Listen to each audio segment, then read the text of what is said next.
मार्गशीर्ष अमावस्या कब है? 19 या 20 नवंबर, उसकी जानकारी आपको इस वीडियो में मिलने वाली है। साथ ही व्रत कब रखना है, तर्पण कब करना है, स्नान दान कब करना है, तर्पण करने का तरीका क्या है और अमावस्या का महत्व और अगहन अमावस्या के प्राचीन उपाय आपको इस वीडियो में देखने को मिलेंगे। 19 नवंबर या 20 नवंबर अगर आप इस अमावस्या के व्रत रखना चाहते हैं या फिर इस अमावस्या को कोई तर्पण या स्नान दान करना चाहते हैं तो यह वीडियो आपके लिए अत्यंत उपयोगी है। आपको बता दें, मार्गशीर्ष अमावस्या इस साल बहुत कंफ्यूजन की डेट है क्योंकि 19 या 20 नवंबर दोनों दिन अमावस्या की तिथि है और दोनों दिन अमावस्या की तिथि को लेकर एक कंफ्यूजन है। इस साल अगहन मास की अमावस्या तिथि की शुरुआत 19 नवंबर को सुबह 9:43 से होगी और 20 नवंबर को दोपहर के 12:16 में यह तिथि पूर्ण हो जाएगी। ऐसे में आधे दिन की अमावस्या 19 को मिल रही है और आधे दिन की अमावस्या 20 नवंबर को मिल रही है। उदय तिथि के अनुसार अमावस्या 20 नवंबर को है। अमावस्या पर स्नान दान और पितृ कर्म का बहुत अत्यधिक महत्व माना जाता है। इस दिन किया गया तर्पण का फल आपको अत्यधिक प्राप्त होता है। अमावस्या तिथि पर कंबल, गुड़, घी, तिल के लड्डू, धन का दान करना अत्यंत शुभ माना गया है। आपको बता दें, मार्गशीर्ष माह बहुत ही पवित्र और पावन माना गया है। भगवान ने गीता में इस मास को अत्यधिक महत्वपूर्ण बताया है, इसलिए इस मास की अमावस्या पर भी आप खास पूजा जरूर करें। अमावस्या तिथि पितरों के पितृ कर्म के लिए काफी अच्छी मानी जाती है। इस दिन दोपहर में पितरों के लिए अग्यारी देकर उन्हें भोजन दिया जाता है और सूर्य को जल अर्पित किया जाता है। इससे पितरों को संतुष्टि प्राप्त होती है, वे तृप्त होते हैं और आपको पितृदोष से जुड़ी हुई जो भी समस्याएं होती हैं उन्हें झेलना नहीं पड़ता है। अगहन के मास में कृष्ण भगवान की, श्री हरि विष्णु की विशेष पूजा करनी चाहिए। अब हम आपको बता दें, दृक पंचांग के अनुसार इस महीने नवंबर में अमावस्या तिथि जो है वह 19 नवंबर से शुरू होकर 20 नवंबर को पूर्ण होगी। पहले ही बता दिए हैं कि दोपहर के 12:16 में पूर्ण होगी। ऐसे में उदय तिथि के अनुसार आप मार्गशीर्ष माह की जो तिथि है, जो व्रत है, वह आपको 20 नवंबर को रखना है। बाकी दोनों दिन अमावस्या है और आप दोनों दिन स्नान दान कर सकते हैं। मार्गशीर्ष अमावस्या का महत्व पितरों को प्रसन्न करने के लिए, उनकी कृपा प्राप्त करने के लिए मार्गशीर्ष अमावस्या सबसे खास मानी जाती है।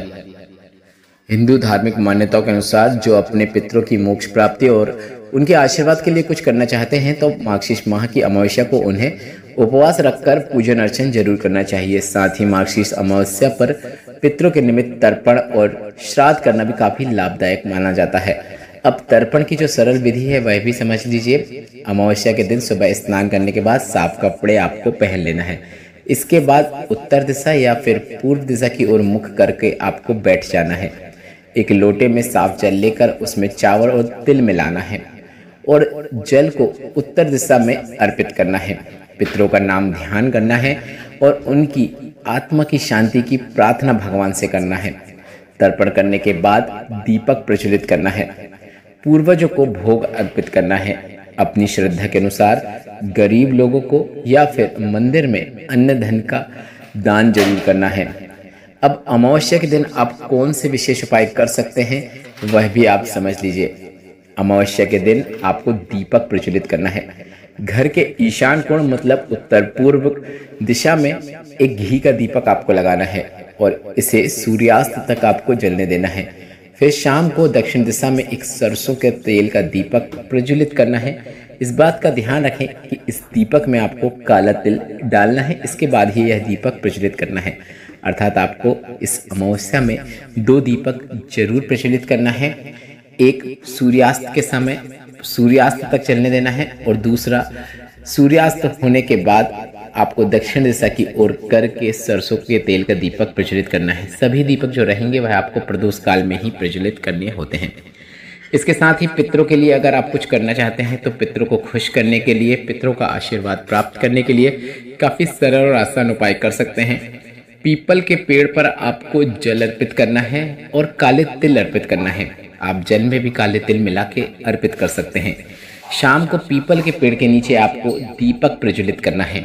इसके बाद पीपल के वृक्ष की परिक्रमा भी आप इस दिन कर सकते हैं। पितृ स्तोत्र और पितृ कवच का आप इस दिन पाठ भी कर सकते हैं।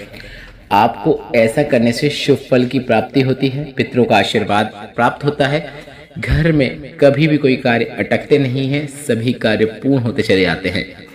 साथ ही साथ आपको इस दिन लक्ष्मी पूजन भी जरूर करना चाहिए। अमावस्या पर माता लक्ष्मी, भगवान विष्णु की पूजन अर्चन करें, साथ ही उनका दक्षिणावर्ती शंख से अभिषेक करें। ऐसे में घर में जितनी भी धन संबंधित परेशानियां चल रही हैं, कर्जा बढ़ रहा है, घर में पैसा आ नहीं रहा है, तो इस प्रकार से पूजन अर्चन करने से आपको अपने जीवन में लाभ जरूर देखने को मिलता है। इसके साथ ही साथ मंत्र जाप भी आप इस दिन जरूर करें। अमावस्या पर अपनी आर्थिक स्थिति को ठीक करने के लिए 108 बार तुलसी की माला से आप गायत्री मंत्र का जाप जरूर करें। काफी सरल और आसान है।